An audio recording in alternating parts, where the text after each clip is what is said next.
Hello and welcome back, everybody, to another episode of R3. And over there on the other side of the screen, on the other side of the pond, is my friend Rish. I'm Rish, and that's my friend Roland. And we thought it would be a good idea to throw a couple of things at each other in terms of things you always wanted to ask an American or what you always wanted to ask a European, but We never found had the chance two to. experts. So, yeah, Rish, of course, the first question, guns. Why do you guys over there keep shooting each other? Why do we keep shooting each other? Yeah.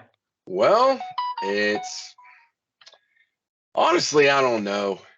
I mean, it's a weird, macabre, this weird fascination because on paper it doesn't make sense. On paper, as an American, even though we have so many guns, it doesn't make sense to kill people with guns. Here's why. Okay, they're not as hard to get in America, obviously, as they are in Europe. I mean, I could buy guns at 15 from a guy in my middle school, like when I was 14, and then, 15, it's just easy. They're all illegal. You will do some prison time. I mean, we do. This is something Europeans, Asians, Africans, we do have gun laws. They exist. We make the news a lot. But I mean, if you wanted to do a mass murder, okay, you can walk around and find keys in a car, and you can just drive into a plaza like they did in France. They rented that moving vehicle because no one could get assault weapons in France. So they rented those moving trucks, and then they plowed through crowds. Cost wise, that's more effective. It's You're already in an armored vehicle essentially because you're in one of these heavy trucks. So the chances of you taking damage are even less. So I mean, the gun thing doesn't make sense. It doesn't make sense why we You have see, the this school is this is shootings. why I'm asking this as the first thing because my We kind don't of know. yeah, Like we my kind of fucking we don't know. um, the You can kill people. argument. Cain killed Abel with a rock, dude. You see, it's exactly my point. First of all, I want to say all the Americans I know own guns. Yeah, Hmm. but none of them, whether I know or don't know they have guns, none of them I would describe as a nut job that cannot be trusted with a gun. And as you are saying, there are way more accessible means, even in the US. Yeah, Yeah. everybody has a bloody car. And my argument, what all my American friends agree with, and I want to know your thoughts. It is not the gun that kills; it is the person on the trigger. Yeah, Yes. number one. Secondly, if you have a tool, yeah, like a car, that has the potential of causing a lot of damage or death, Hmm. you have means to control access that. So my question for you is, do you think that gun laws in the US are too lenient, not effective, or what is it that all those nutheads going on a rampage are using guns? Well, some of them are just whack jobs. And so in America, the demographic is only like half of Americans own guns. Statistically, it's a bit more than half of the people who could legally own them do. So that's only half, but we have more guns than we have people. So all the firearms are concentrated on one side. Now, the gun debate in America has become so political, just like our news. It's so one side or the other, so secular. Everything's so secular. If if anything turns political, both sides immediately dig in. And one of the first things that was apparent was the gun debate. Yeah. There's big ones, the guns, abortion, things like the draft, which America previously did have. These are the things where people take very, very hardline stances, and they are willing to do whatever they have to do to protect what they see as their freedom. And in America, we're built on you have the freedom as long as you're not hurting other people. You have the freedom as long as you stay within the laws to pretty much do whatever the hell you want. And when people come and tell you, oh, you can't have guns because there was a shooting here, and you're some guy up in, call it Wisconsin, and you own 3 guns. You own a hunting rifle that you shoot deer with, you hunt and you take the meat. You have a shotgun, and you like to shoot pheasant or quail or something like that. And then you got a 22 to go plink around or something. And then maybe you have a pistol for protection. That's 4 guns. That guy's not a nut job.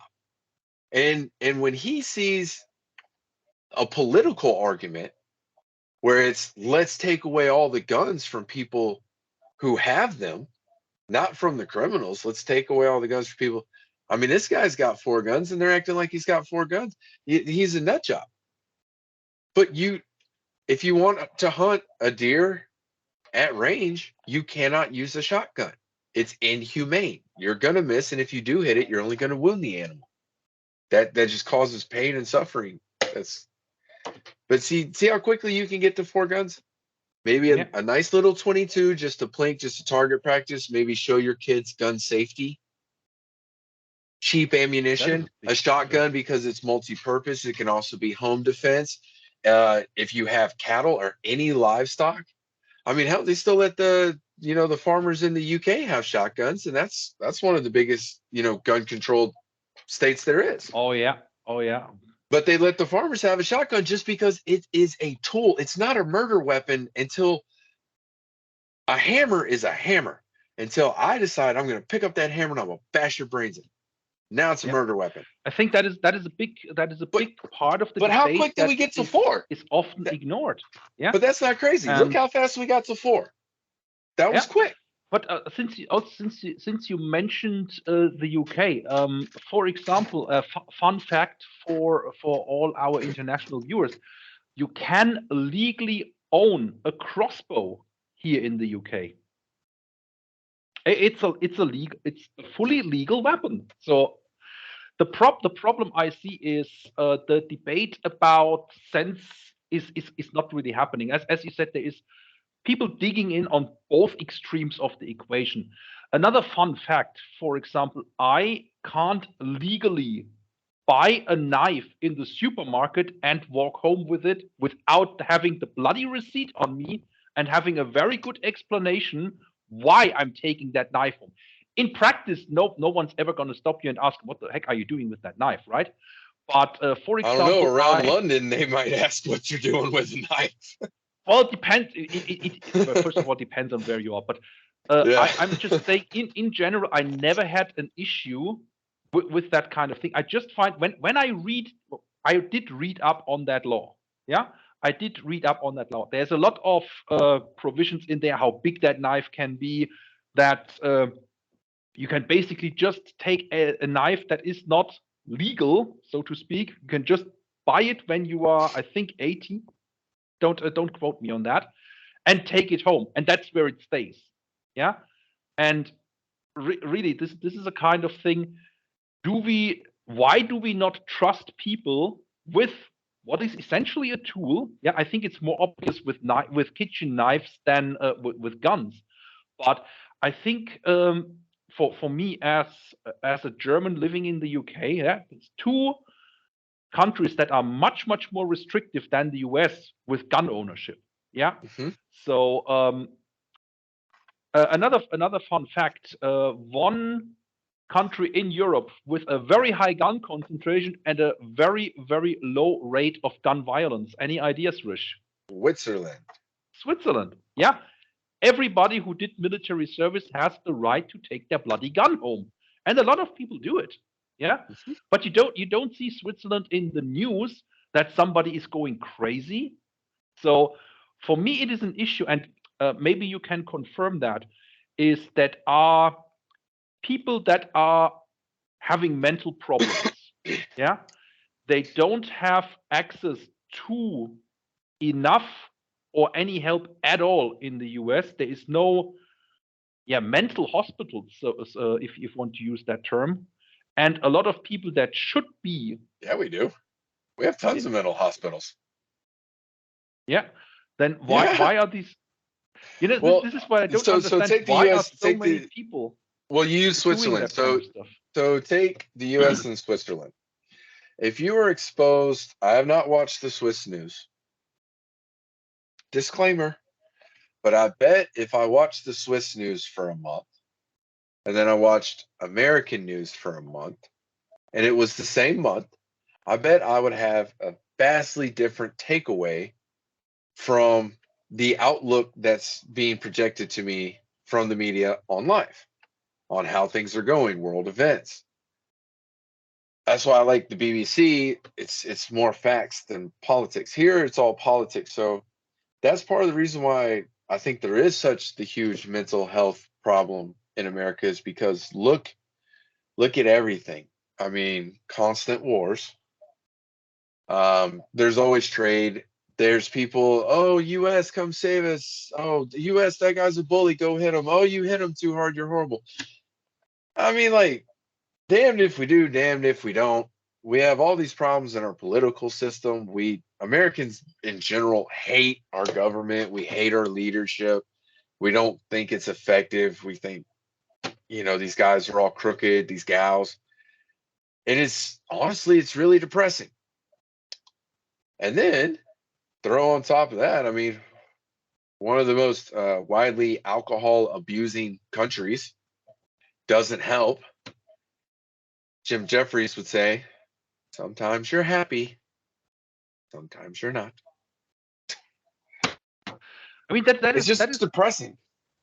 I mean, hearing it directly from your mouth is also for me, yeah, a very interesting take on stuff. This is how the US really runs, yeah, kind of thing. And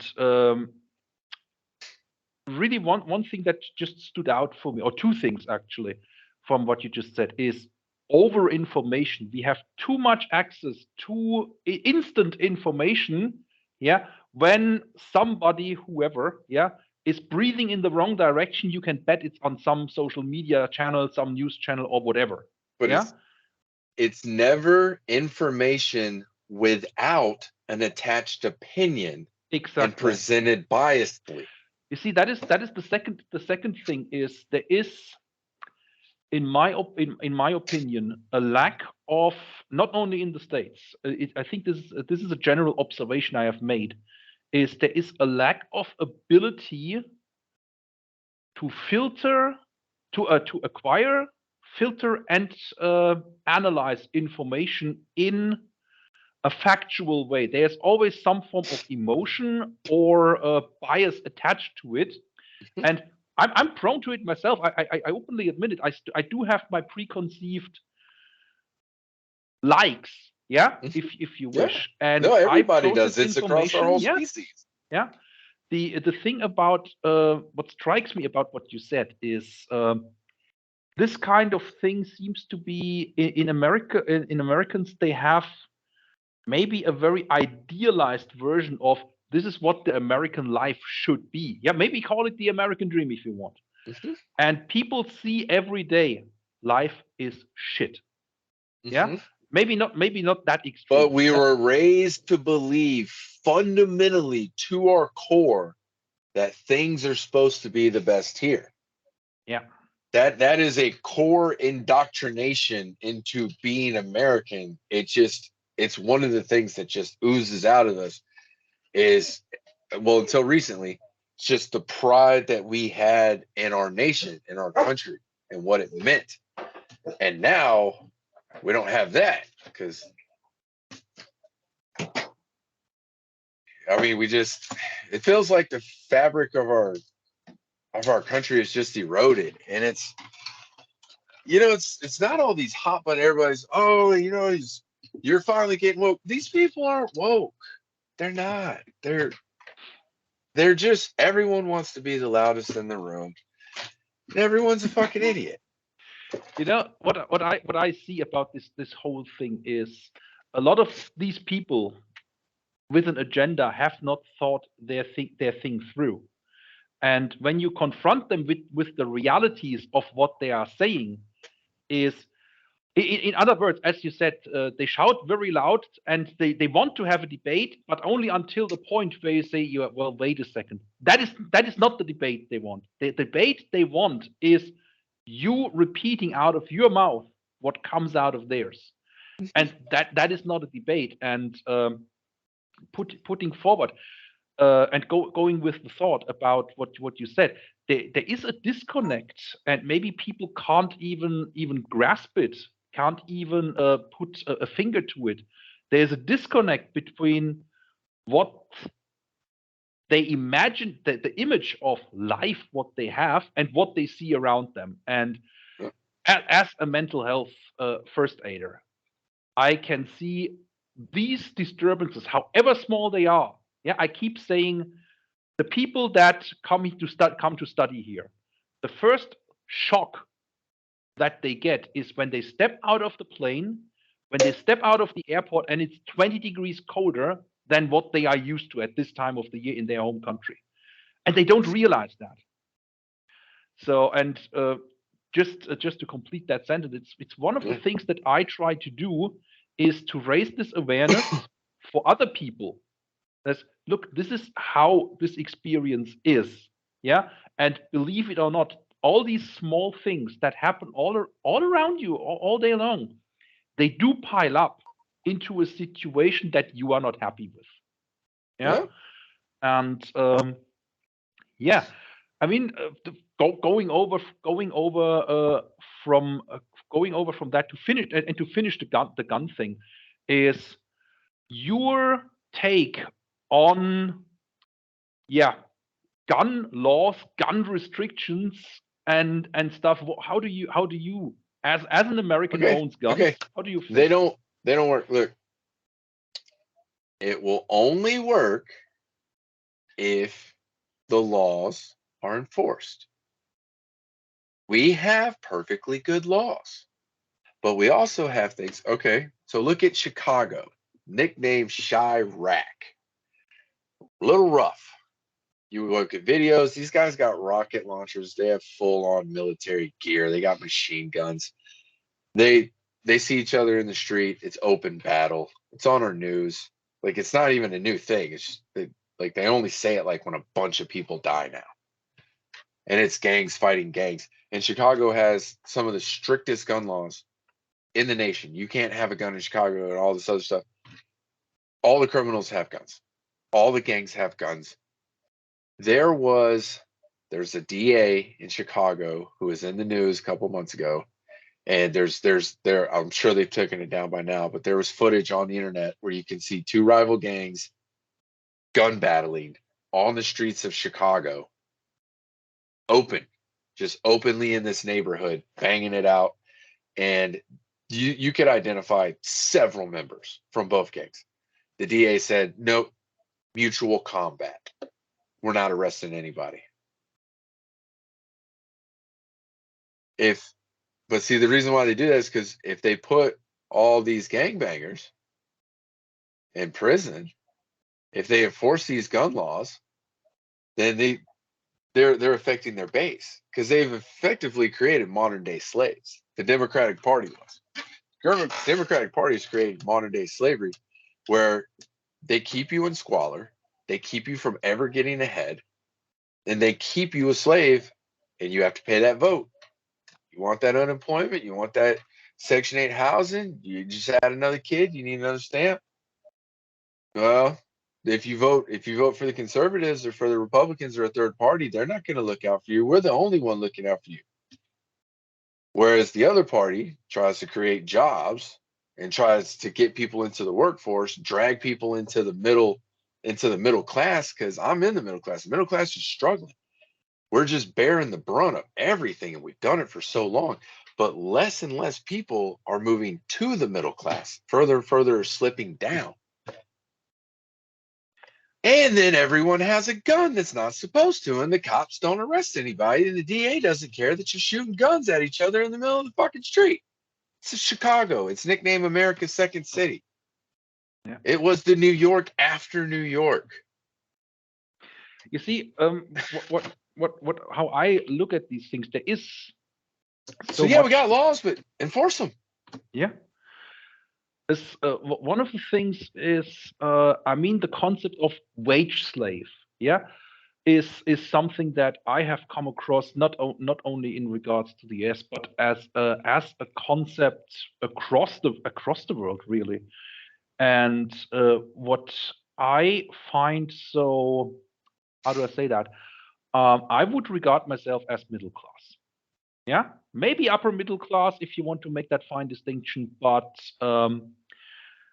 looking at how I'm being treated by the government and either side of the government, is I am treated in a way not very much different than somebody with the income and the social and business status as Elon Musk.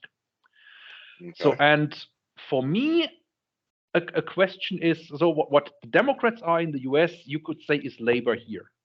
And I grew up in Germany in a labor voting family. Everybody is a worker or in the service industry. Right. I Blue collar. am yeah, literally blue collar, slightly whitish, yeah, Yeah. upper echelons of blue collar. And my dad was the first person that went into government service as a police officer. I am the first one in the whole family to go to a university at And all. then you never Yeah. left. And yeah, You never left university. in that sense, yes. In that sense, yes. Because but get that in one regard, people that are slightly above me, yeah, I am not at the top echelons of education, yeah, Right. but where in society regarded very very highly in terms of social status. So I'm going to say a couple of things about education later on, but the point I'm trying to make is a lot of people, just as you said, in middle class have been increasingly bearing the brunt of the failures of a just tax system. And it's not about tax the rich. Yeah. It is, as you said, giving the incentive to actually do something. Yeah. And I, more and more, especially my experience abroad, has turned me into a person that is way more conservative than what I used to be.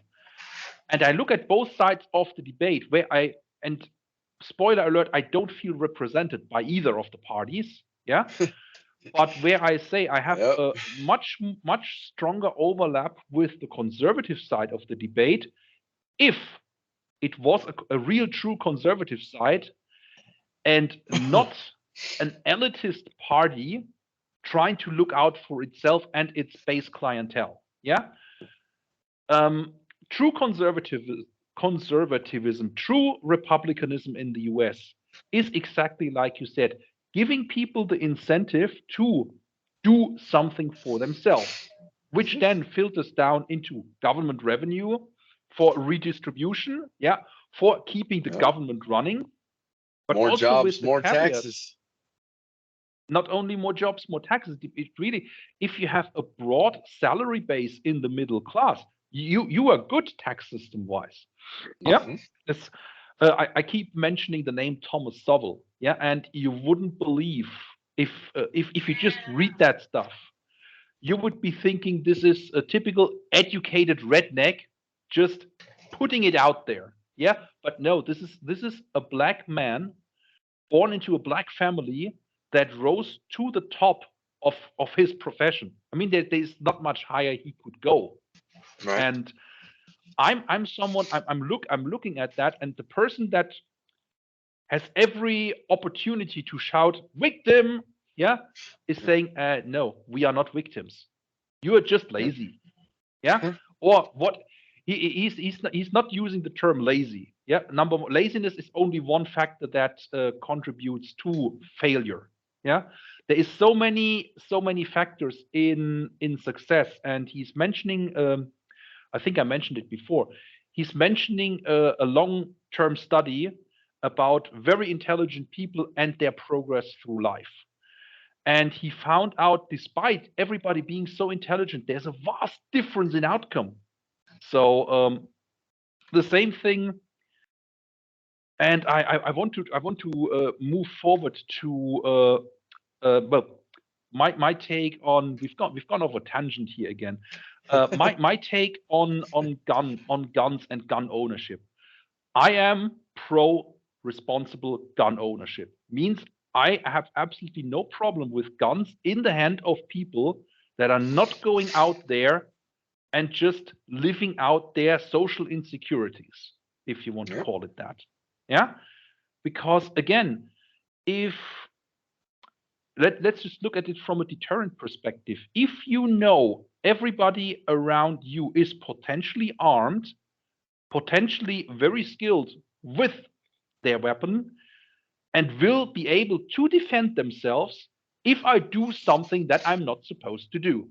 Well, Yeah? there's a reason why they shoot up colleges and schools instead of, uh, say police stations, National Guard armories. It's a soft Yeah. target. And these are the things what we talked when we talked about mental health issues and the disconnect between dreams and reality.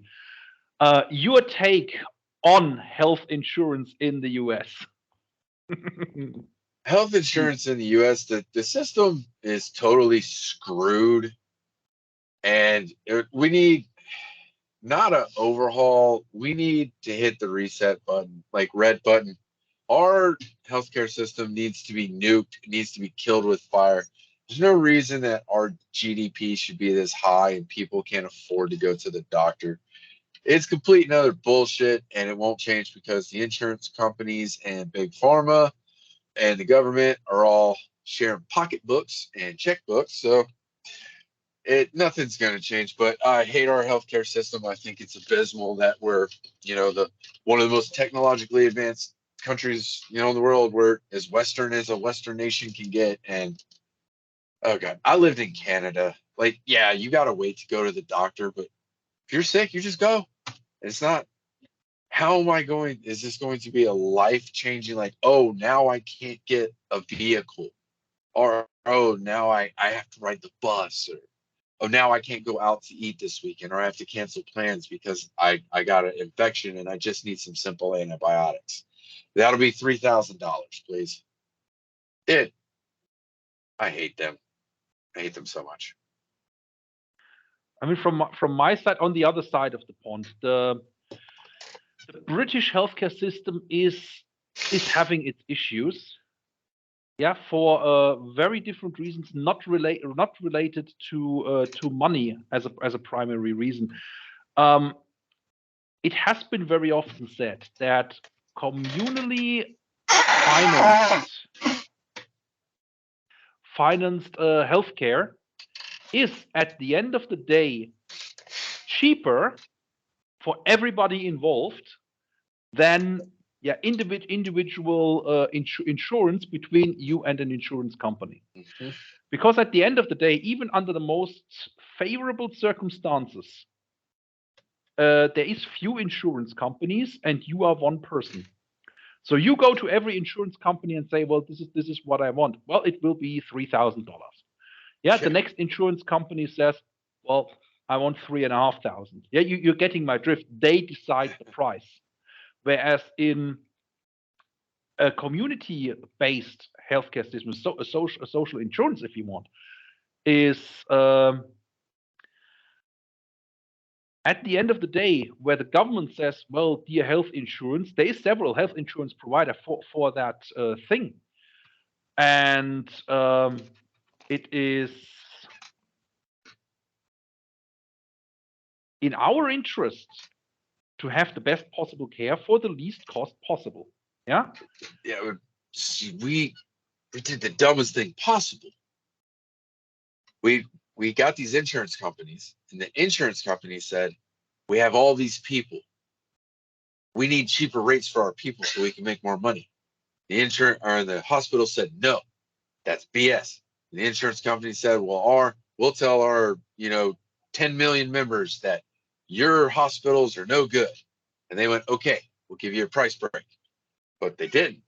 What they did is they jacked up the price for everything and then gave all the insurance companies a price break so their members are getting a discount back to the original price. The only problem is if you don't have insurance, now you have to pay this made up Yeah. number that they literally just made up and made it so high so that they can say that their members get a higher discount. I mean, it's not only health insurance. Yeah, I mean, this would be a very long episode talking about the NHS. Yeah. But I mean, here in the UK. But overall, with all the issues that every medical system in the world has, both in Germany and the UK, I have always been able to see a doctor if I need one. I'm old enough to know when I need to see a doctor and when I just need to stay at home. Yeah. Right. And I find it bizarre that the argument in the States is I don't want to pay for the bad decisions of my neighbor. Yeah. Well, good luck with that, because he will also pay for your bad decisions. And at the end of the day, even with those bad decisions, it's cheaper for you. Now, there is one thing that I will say about the American healthcare system that's very resilient. Houston would be a great example of this. But what the American healthcare system does do right, if we have a series, we have 1 through 5 trauma centers. So if you need antibiotics, cough, sniffles, you go to a 1. If it's a little worse, you go to a 2. You go to a 3, like if you were in an ambulance, like you were delivered by ambulance, you probably need to go to a level 3, like if you're in a minor car crash.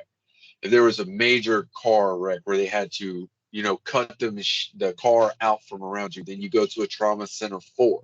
And what we do is, especially in the well-run big cities like Houston in the South, where there's not a lot of blue votes, just saying, the system in that red city, it's very good. Anytime they have a disaster, they don't have as many trauma 4s as they need, but they have some of the best, most extensive, well-placed trauma 3 levels. And so that's one thing we do well is we have different types of healthcare installations for your need. We have the urgent care that you can just go and you don't need an appointment, all the way up to, I mean, if you got the money, we'll make you into a different species. Just watch our reality TV shows. I think we made a dolphin last week. Hey, honey, did they make bumblebees out of that kid from New Jersey who wanted a gender change?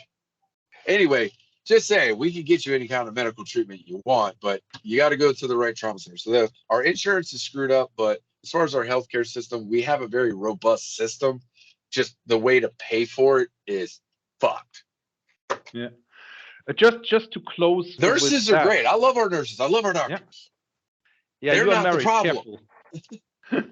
Well, I'm just saying the nurses and doctors aren't the problem. I tell you in one sentence or in one story what the problem is, and I want to close with that. I got one quote. I got one quote first.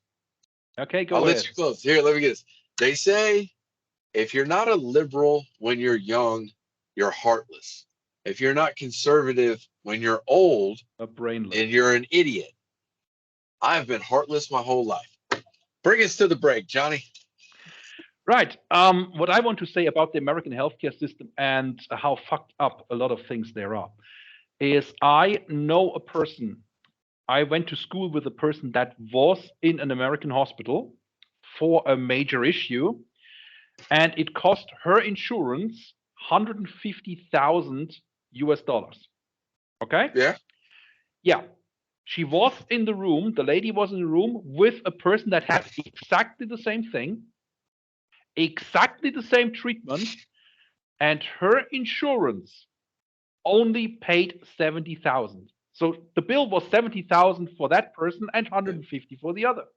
The same bloody thing. And closing with that, everybody who is advocating for one thing or the other in the American healthcare system, think about that one thing. Just because the insurance would pay more or less, that is what your bill says. Yeah, if you want to fight for equality, that would be an equality fight that I would gladly be arms in arms with you. Let's get some equality in healthcare for everyone. Wise words from Rish. My name is Roland, That's and we rolling. will see you all on part 2. And 3 and 4, maybe.